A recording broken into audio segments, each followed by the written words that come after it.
കടപ്പുറം ഫിനാൻസിയേഴ്സിൽ gold loan പലിശ നിരക്ക് കുറച്ചിരിക്കുന്നു. വെറും 1% പലിശ നിരക്കിൽ ഗോൾഡ് ലോൺ ലഭ്യമാകുന്ന ലോകത്തിലെ ഏക സ്ഥാപനമാണ് കടപ്പുറം ഫൈനാൻസിയേഴ്സ്. പഠിച്ചോനെ, ഫൈനാൻസ് എന്ന് പറഞ്ഞപ്പോഴാ ഓർത്ത്, ഇന്നല്ലേ സുശീലിനോട് പലിശ വാങ്ങി 25,000 രൂപ തിരിച്ചു കൊടുക്കേണ്ട ദിവസം. എന്താ ചെയ്യ? കൊടുത്തില്ലെങ്കിലും അവന്റെ പലിശയും കൊടുത്ത് നമ്മൾ മുടിയുകയും ചെയ്യും. ഞാൻ കണ്ടില്ലായിരുന്നു. ചൂലായിട്ടും വന്ന ദേഷ്യം പിടിക്കല്ലേ? നമ്മൾ എന്നോട് ദേഷ്യപ്പെടും മോളെ. അല്ല, നിങ്ങളെ മുന്നിലേക്ക് ചൂലായിട്ട് വന്നതിന് എത്രയോ പൈസ നമ്മൾ ചീത്ത കേട്ടിക്കണേ. ഇതിപ്പന്റെ മുത്ത് അറിയാണ്ട് വന്നല്ലേ. അല്ല, അനക്കേ ഈ മഞ്ഞ സാധനിപ്പോ വല്ലാത്തൊരു ചന്താണ് എന്നെ കാണാൻ. അത് പണ്ടേ ഉള്ളതാ. പിന്നെ നമ്മൾ ഈ തിരക്കിനിടയിൽ നമുക്ക് പലപ്പോഴും അതിനെ ശ്രദ്ധിക്കാൻ പറ്റുന്നില്ല. കുഴപ്പമൊന്നുമില്ലല്ലോ അല്ലേ?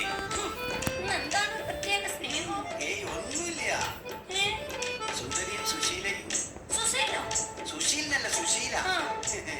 പിന്നെ സുന്ദരിയും സുശീലയും ബുദ്ധിമതിയൊക്കെ ആയ ഭാര്യനോട് ഭർത്താവിന് സ്നേഹത്തോടെ സ്വാഭാവികല്ലേ?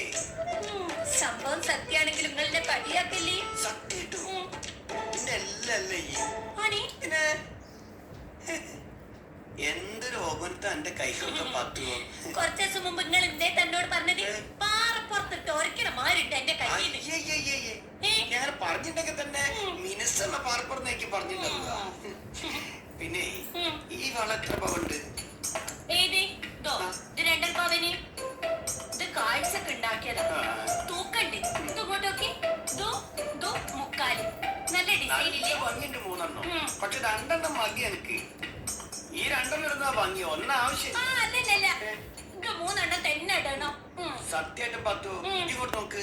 ഈ 2 ഇടുന്നത് നല്ല രസാ. ഇതെനിക്ക് വേണ്ട, എനിക്കുണ്ടാ. അല്ല, എന്തിനീ? ഒരു അത്യാവശ്യത്തിന് പണം. അങ്ങനെ വെട്ട മോനെ. അന്ന പൈനതിന് ഇതുവരെ ഇല്ലാത്ത സ്നേഹവും ബഹുമാനവും ദേഹത്തൊരു പഞ്ചാരപ്പിക്കലായിനോ. അത്യാവശ്യമായതുകൊണ്ടല്ലേ പത്തു. എല്ലാ ഭർത്താക്കന്മാർക്കും ഉള്ളതാണ് പണയം വെക്കാൻ ചോദിക്കുമ്പോ വല്ലാത്തൊരു പഞ്ചാര. സാധനം കിട്ടിക്കഴിഞ്ഞാൽ അന്ന പോലെ സ്വഭാവം കൊണ്ട് മാറും. പിന്നെ ആളും മാറി, സ്വർണവും പോയി. ഇനി എപ്പോഴെങ്കിലും ആ സ്വർണം എടുത്ത് തരുമോന്ന് ചോദിച്ചാല് കുടുംബകല കണ്ടാ വേറെന്തോ ആണോ? ആ സുശീലിന്റെ കയ്യിൽ നിന്ന് പലിശക്ക് വാങ്ങിയില്ലേ ഇവിടെ റസിയാന്റെ പഠിത്തത്തിന്? ആ പലിശ തിരിച്ചു കൊടുക്കണം. ഇല്ലെങ്കിൽ പലിശ കൊടുത്ത് നമ്മള് മുടിയും. കടപ്പുറത്ത് പണയം വെച്ചാ പലിശയും കുറവാ. കടപ്പുറത്തോ? കടപ്പുറം ഫിനാൻസിയേഴ്സ് ഓല് പലിശനൊക്കെ കുറച്ച്. അപ്പോ ഞമ്മളെ ഭാഗത്തുനിന്ന് ഓരോട് സഹകരണം വേണ്ടേ? നമ്മള് പണയം വെച്ചാലല്ലേ പാവപ്പെട്ട മുതലാളിമാർക്ക് ജീവിക്കാൻ പറ്റൂ. പണ്ട് നിങ്ങൾ ഒരാഴ്ച പറഞ്ഞൊരു മോതിരം കൊണ്ടുപോയിട്ട് പിന്നെ ഞമ്മളെ സാനേ കണ്ടിയില്ല. പിന്നെ മാല പാൽസാരോ അറിഞ്ഞാണോ അതൊക്കെ എടുത്തു. അത് പിന്നെ ഇതെന്തായാലും എടുത്തരും. ഇത് 100% ഉറപ്പാ. 2 ആഴ്ച ഉറപ്പ്. സത്യം. തന്നില്ലെങ്കിൽ എന്നെ തല്ലിക്കൊന്നോ. സ്വർണം പോയിട്ട് നിങ്ങളെ തച്ചിട്ട് എന്തേട്ടാ കാര്യം? പിന്നെ 2 തല്ല് സഹിച്ചാലും സ്വർണം കൊടുക്കണ്ടല്ലോ എന്ന് വിചാരിക്കുന്നേനല്ലേ നിങ്ങള്? ഇതെങ്ങനെയല്ല, ഇത് ഉറപ്പായിട്ട് എടുത്തരൂ.